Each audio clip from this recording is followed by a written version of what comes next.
Gloire infinie à notre Dieu par notre Seigneur Jésus-Christ qui est sur toutes choses, Dieu béni éternellement. Amen. Il est sur toutes choses, Dieu béni éternellement. Amen. Nous sommes heureux de pouvoir poursuivre notre étude biblique sur la lettre en tout cas la lettre aux Hébreux.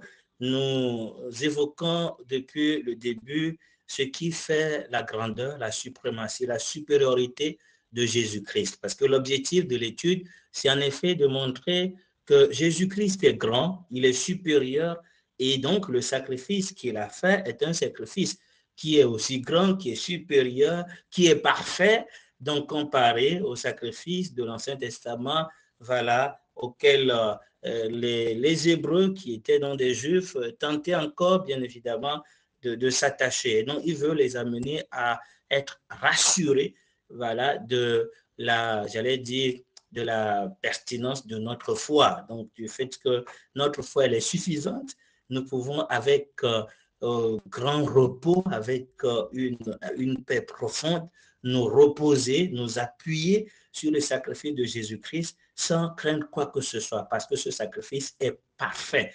Et donc, il a commencé à montrer que Jésus-Christ est donc supérieur aux anges parce qu'il est fils.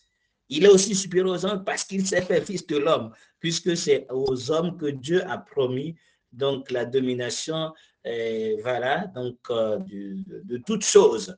Et il va aussi évoquer dans le chapitre 3 que Jésus-Christ est aussi supérieur en comparant Jésus à Moïse, tout simplement, en disant que si Moïse, lui, a été fidèle dans sa maison, Jésus-Christ, lui, en réalité, il est fils sur sa maison. Voilà. Donc, Moïse qui a apporté la loi, donc c'est un serviteur simplement, mais Jésus-Christ, lui, il est propriétaire de la maison puisqu'il a l'autorité sur la maison. Et en tout cas dans ce chapitre, et avec le chapitre 4 aussi, nous avons été invités à prendre au sérieux, comme aussi dans le chapitre 2, à prendre au sérieux donc chaque occasion qui nous est accordée d'écouter la parole. Aujourd'hui, si nous entendons la voix du Seigneur, nous ne devons pas endurcir notre cœur. Et il a rassuré que nous pouvons être certains que nous aurons le secours qui, en tout cas, sera nécessaire dans tout le parcours jusqu'à la fin, parce que nous avons un souverain sacrificateur qui, bien évidemment, donc compatit à nos faiblesses et qui a été tenté en tout, sauf bien évidemment le péché n'a pas péché, et il comprend tout ce qu'on peut endurer dans le parcours et il peut nous secourir. Notre responsabilité est d'aller vers lui tout simplement pour obtenir ce secours dont on a besoin dans la marche, voilà, en étant persévérant. Parce que l'objectif, c'est ça, c'est de pouvoir fortifier nos mains qui sont fatiguées ou encore nos genoux qui sont affaiblis. Donc, les mains font allusion au service, aux ailes qu'on a dans le travail pour Dieu, ou encore les genoux qui peuvent faire allusion donc à cette communion que nous avons donc dans la prière, la relation que nous entretenons avec notre Dieu. Ces Hébreux étaient devenus fatigués dans leur marche avec le Seigneur et aussi dans la communion, et il les encourageait pour qu'ils puissent continuer la course qui est devant eux. Nous aussi, nous en avons besoin, la course qui est devant nous avec persévérance. Voilà, donc je tenais à faire ce rappel avant de commencer le chapitre 5, dans lequel l'auteur va continuer encore sur ce qu'il a dit à la fin du chapitre 4 en parlant de lui comme un grand souverain sacrificateur. Il va exposer certaines vérités qui montrent encore une fois de plus pourquoi Jésus-Christ est, j'allais dire, est parfait, et aussi il est donc apte à nous apporter un salut qui est éternel, un salut auquel nous pouvons bien évidemment, donc sur lequel nous pouvons nous appuyer sans douter, parce que il est parfait et donc son sacrifice est non seulement parfait, mais éternellement agréé de Dieu. Donc c'est merveilleux. Je prie que par la grâce de Dieu, la lumière nous soit accordée pour saisir la portée de ces passages que nous lisons. Nous bénissons le Seigneur donc encore une fois et nous prions qu'il nous éclaire au travers de cette méditation pour la gloire de son nom. Au nom donc de Jésus. Amen. Nous lisons donc le chapitre 5. En effet, tout souverain sacrificateur pris du milieu des hommes est établi pour les hommes dans le sacrifice, dans le service de Dieu plutôt, afin de présenter des offrandes et des sacrifices pour le péché, pour les péchés.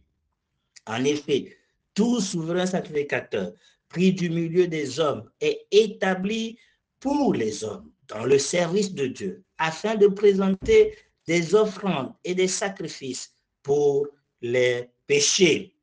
Il peut être indulgent pour les ignorants et les égarés, puisque la faiblesse est aussi son partage. Et c'est à cause de cette faiblesse qu'il doit offrir des sacrifices pour ses propres péchés comme pour ceux du peuple. Nul ne s'attribue cette dignité s'il n'est appelé de Dieu, comme le fut Aaron. Et Christ ne s'est pas non plus attribué la gloire de devenir souverain sacrificateur, mais il la tient de celui qui lui a dit, tu es mon fils, je t'ai engendré aujourd'hui. Comme il dit encore ailleurs, tu es sacrificateur pour toujours, selon l'ordre de Melchisédek. C'est lui qui, dans les jours de sa chair, ayant présenté avec de grands cris et avec larmes des prières et des supplications à celui qui pouvait le sauver de la mort, ayant été exaucé à cause de sa piété, a appris, bien qu'il fût fils, l'obéissance par les choses qu'il a souffertes, et qui, après avoir été élevé à la perfection, est devenu pour tous ceux qui lui obéissent, l'auteur d'un salut éternel. Dieu, l'ayant déclaré souverain sacrificateur selon l'ordre de Melchisédek. Nous avons beaucoup de choses à dire là-dessus et des choses difficiles à expliquer parce que vous êtes devenus lents à comprendre. Vous, en effet, qui depuis longtemps devriez être des maîtres, vous avez encore besoin qu'on vous enseigne des premiers rudiments des oracles de Dieu. Vous en êtes venus à avoir besoin de lait et non d'une nourriture solide. Et quiconque en est au lait n'a pas l'expérience de la parole de justice, car il est un enfant. Mais la nourriture solide est pour les hommes faits, pour ceux dont le jugement est exercé par l'usage à discerner ce qui est bien de ce qui est mal, à discerner ce qui est bien de ce qui est mal. 3 points sur lesquels je voulais donc attirer notre attention. Ce qui rend Jésus-Christ extraordinaire et supérieur, il le mentionne clairement ici, c'est le fait qu'il ne s'est pas attribué lui-même le droit ou la gloire de devenir un souverain sacrificateur. Il a été établi par Dieu comme souverain sacrificateur. Et déjà, avant de parler de ça, on nous évoque qu'est-ce qui fait que le souverain sacrificateur pouvait donc servir fidèlement. Voilà. Qu'est-ce qui fait qu'il pouvait servir fidèlement? Un, parce qu'il a été pris parmi les hommes, du milieu des hommes, pour servir les hommes. Voilà. Si Dieu avait pris les anges pour servir les hommes, ça allait être très compliqué parce que les anges, ne connaissant pas peut-être les conditions de l'homme et les réalités que l'homme traverse, ils ne peuvent pas servir parfaitement. Et donc, Dieu prend le soin sacrificateur du milieu des hommes pour qu'il puisse servir fidèlement, puisque lui-même, il est dans les faiblesses. Il peut comprendre les autres. Il peut prier, intercéder à leur faveur. Il peut offrir des sacrifices parce que lui-même, avant d'offrir pour les autres, il doit d'abord offrir pour ses propres péchés. Et donc, Dieu fait de telle manière ce que, le souverain sacrificateur, réalisant sa faiblesse, puisse aussi comprendre les autres et les traiter avec indulgence. Non pas avec compromission ou avec négligence, non, puisque lui-même il connaît la gravité du péché, mais il traite avec amour en étant bien évidemment compréhensif de ce que les autres travaillent. Il peut être efficace dans le service à leur égard, dans l'intercession, dans la supplication à leur égard. Première leçon que nous apprenons là, c'est que nous ne pouvons pas servir fidèlement si nous n'apprenons pas à prendre conscience de nos propres faiblesses. quand nous ne réalisons pas nos propres faiblesses, nos propres combats, nous allons bien évidemment traiter durement les autres. C'est pour ça que ce passage dans Matthieu nous dit clairement, avant de vouloir ôter la paille de l'un de l'autre, rassure-toi que tu as d'abord appris à ôter la poudre de tes propres yeux. Parce que, évidemment, quand tu regardes la poudre qui est dans ton œil, tu traiteras avec beaucoup de diligence et de douceur. Ce n'est pas que tu vas laisser la paille dans l'œil de l'autre, mais tu vas quand même prendre soin à le faire avec beaucoup, beaucoup de douceur en étant conscient de sa faiblesse. Et donc, Jésus, lui, n'a pas été dans une faiblesse, ça c'est clair. Il n'a pas été dans une faiblesse, voilà. Donc, mais il s'est fait un homme. Il s'est fait un homme, et quand il s'est fait un homme, Dieu a voulu montrer qu'il est parfait pour pouvoir accomplir son sacrifice. Et comment? En montrant comment le Fils a été obéissant dans la souffrance. Et ça, c'est quelque chose qui est mentionné clairement dans ce passage. Donc, après avoir mentionné au verset 6, donc au verset 7 plutôt, au verset 6, que tu es sacrificateur pour l'ordre, pour toujours selon l'ordre de Melchizedek, il explique que c'est Jésus qui, dans les jours de Sacha, a présenté avec de grands cris, des souffrances terribles, il a enduré, il a supplié. Et au verset 8, on nous dit, il a appris, bien qu'il fût fils, l'obéissance par les choses qu'il a souffertes. Et c'est ce qui a fait qu'au verset 9, on nous dit, après avoir été élevé à la perfection.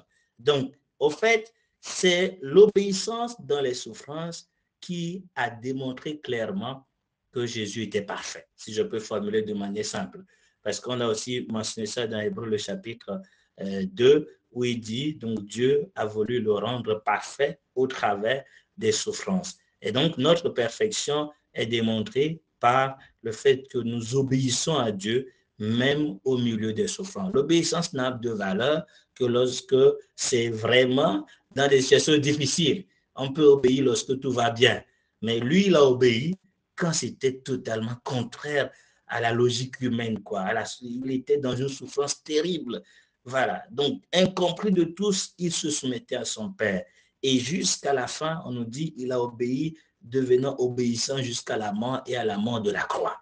Et cette obéissance l'a rendu parfait. La perfection qui était la sienne, il était déjà parfait, mais ça a été démontré, ça a été évident, clairement qu'il était parfait en obéissant à Dieu. Voilà, jusqu'à la mort. Et nous, je voulais quand même insister là-dessus parce que c'est très important. On se rappelle que Dieu va dire à Saoul que l'obéissance vaut mieux que les sacrifices. Voilà, donc pour Dieu, ce qui est extrêmement plus important, c'est un cœur obéissant. Voilà, et il a vu ce cœur obéissant, mais un cœur obéissant, encore dans quelles conditions? Dans des souffrances horribles, des souffrances qui étaient tellement indescriptibles. On nous dit il a présenté avec des larmes, des prières, des supplications à celui qui pouvait le sauver. Et dans toutes ces circonstances, il n'a pas désobéi, il est resté obéissant à Dieu. Voilà, donc c'est ce qui a fait qu'il était donc bien sûr ainsi parfait pour pouvoir être un auteur de salut éternel, l'auteur de salut éternel. Et c'est ce qui rend son sacrifice aussi parfait, ce qui rend son œuvre parfaite, parce que ça a été accompli par quelqu'un qui d'abord est parfait de nature, mais qui a démontré cette perfection en faisant ce qu'aucun homme n'a pu faire, obéir à Dieu en tout temps et dans toutes circonstances. Il l'a fait parfaitement. Donc, ce qui le rend parfait et son œuvre est donc parfaite. Il peut être donc auteur d'un salut éternel pour nous qui croyons, nous qui obéissons. Donc, l'obéissance est évoquée ici dans le sens de croire en lui. Donc, voilà. Et c'est quand il a fait tout cela qu'il est donc maintenant sacrificateur, souverain sacrificateur pour toujours. Donc, et nous avons invoqué que ce titre est lié au fait, surtout quand on parle de Jésus, au fait qu'il est maintenant auprès du Père, donc jouant ce rôle en nous portant sur son cœur et sur ses épaules, intercédant en notre faveur. Il peut le faire. Pourquoi? Parce qu'il a été, comme on pourrait dire, pris du milieu des hommes, puisqu'il s'est fait un homme, mais il n'a pas connu le péché, il a connu quand même les situations horribles et terribles, les pires dans lesquelles nous pourrions être. C'est pour ça que dans le chapitre 4, il est évoqué qu'il peut compatir à nos infirmités, à nos faiblesses, il peut nous secourir parce qu'il connaît ce que, voilà, donc ce que c'est que vivre dans la condition humaine, puisqu'il a été, et malgré tout cela, il a été donc obéissant. Donc, première chose, il ne s'est pas attribué le titre de devenir son sacrificateur, Dieu l'a établi. Et deuxième chose, sa perfection a été donc démontrée au travers de l'obéissance qu'il a donc manifestée à l'égard de Dieu dans la souffrance, au travers de la souffrance. Et c'est ce qui lui donne maintenant le titre de sauveur, en tout cas auteur d'un salut éternel. C'est merveilleux, il nous a sauvés, mais ce salut n'est pas un salut temporaire, c'est un salut pour toujours. Voilà, donc puisqu'il est là pour intercéder, il est là pour, bien évidemment, donc nous secourir et nous sauver à chaque moment dans nos combats. Dernier point important qui est évoqué, lorsqu'il a parlé de souverain sacrificateur selon l'ordre de Melchisédek, il avait envie d'en dire plus, de détailler. Mais il s'est rendu compte que ça allait être très difficile. Pourquoi? Parce que ceux à qui il écrivait étaient donc paresseux à écouter, paresseux à comprendre. Et il se plaint par rapport à cette attitude dans le sens que tout ce que, en tout cas, il devrait être capable, j'allais dire, donc de pouvoir, j'allais dire, recevoir des choses solides. Et la nourriture solide, pour lui ici, on voit clairement que cette nourriture solide, c'est vraiment cette croissance dans la connaissance de Jésus-Christ. Il évoque Jésus en particulier en tant que souverain sacrificateur selon l'ordre de Melchisédek. Donc, tout simplement, donc le fait que nous devons grandir pour, j'allais dire, ne pas demeurer des enfants. Voilà, nous devons grandir en connaissant davantage Jésus-Christ. J'aime quand il précise que ce qui caractérise quelqu'un de mature, quelqu'un qui a grandi, c'est le fait qu'il discerne.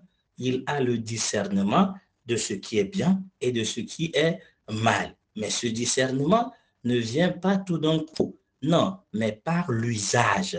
Celui dont le jugement est exercé par l'usage à discerner. Donc, nous grandissons dans le discernement et le discernement donc de ce qui est bien, de ce qui est mal. Donc, en un mot, nous devons, voilà, nous reposer entièrement sur notre souverain sacrificateur et ne pas douter du fait qu'il peut compatir à nos faiblesses et à nos infirmités, il compatit à nos situations et il est donc parfait parce que lui, il a été aussi dans les souffrances et il n'a pas trouvé l'excuse, voilà, à cause des souffrances pour désobéir à Dieu. Il a obéi parfaitement à Dieu et on nous évoque le fait que nous devons grandir dans sa connaissance, grandir dans le discernement des choses excellentes, donc de ce qui est bien, et cela, c'est dans l'exercice. Donc, à chaque situation, à chaque élément,